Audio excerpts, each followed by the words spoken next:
think I'm ready, more or less. Okay, good. It's always interesting to see that tidbit before. All right, here we go. So, what are you? Everyone, ponder that question for a second and think of how you might answer it. What are you? Are you a German golfer? Are you a professor? Are you a pro tennis player? Are you a guy who loves to smile a lot and loves Jesus? I've been asked that question for as long as I can remember.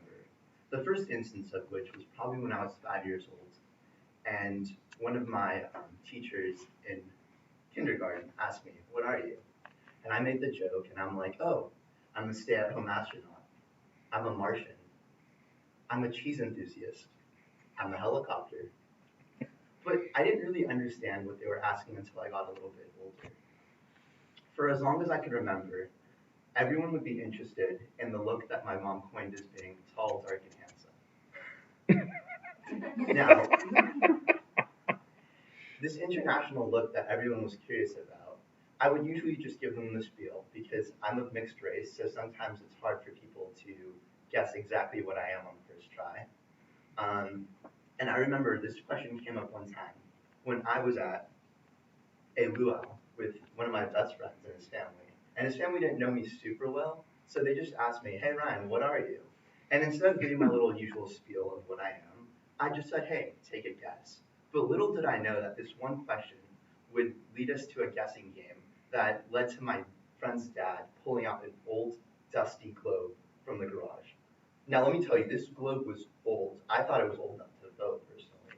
And it was just covered in dust. Like, he got a little rag out, covered it, and the rag went from, like, white to, like, my color. Anyways, um, I realized that from that day, I had a lot to learn about myself. I'm half Persian, a quarter Russian, and a quarter Italian, and 100% American.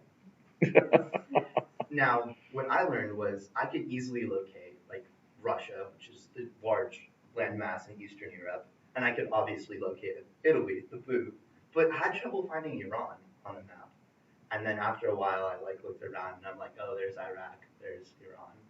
Um, but I still learned that I had a lot to learn about my identity. For example, when they asked me what types of foods I like from each culture, I could easily rattle off a million types of Italian food, from like short rib ragu to polenta or scarpetta and everything in between. And same for Persian food. I love food, but I couldn't really think of any Russian foods that I loved. So it got me thinking, like, what else have I yet to learn about like these various cultures that I'm from?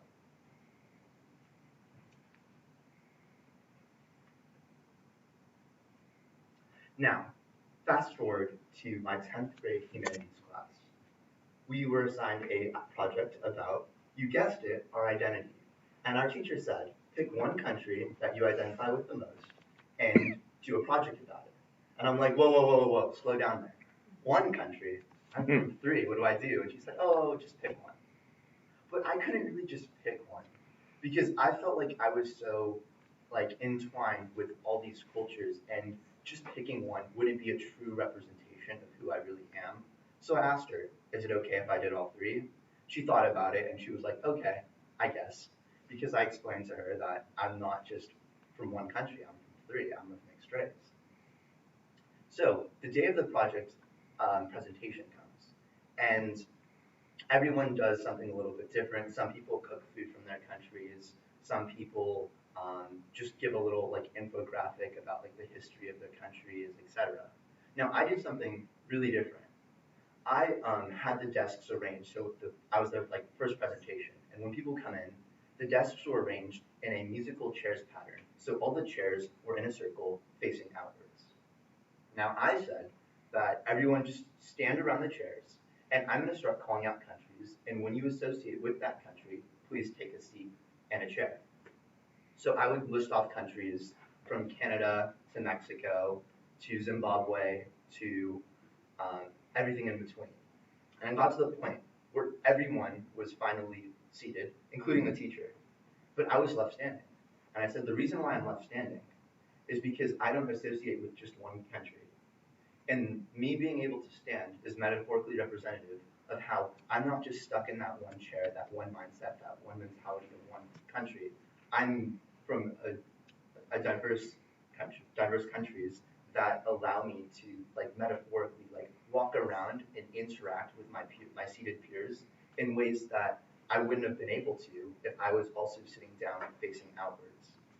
So I thought that was just really of a helpful representation and visualization of how my multifaceted identity allows me to interact with these diverse cultures and want to learn more about them.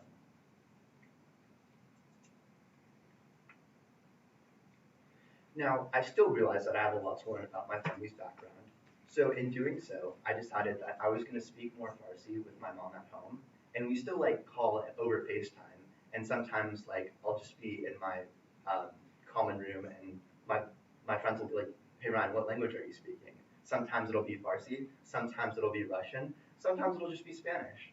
But no one really knows, and it's really fun just to keep it interesting, especially with the types of music I listen to. So I've been listening to like Russian opera in the shower sometimes. I don't know if Juan might have heard it one of these days, but it's really funny. And I've also learned new recipes. So I've learned a bunch of Italian recipes through YouTube. And sometimes I'll go over to my buddies at Seaside and we'll just cook a bunch of Italian food. And like everyone will walk by and be like, "Can I have some of that?" But overall, and in the end, my identity is more than just a few countries on a dusty old globe. It is my passion for rich, diverse cultures that collectively manifest itself in my everyday life. Ultimately, I've learned I don't need that chair with a singular identity on it. Thank you.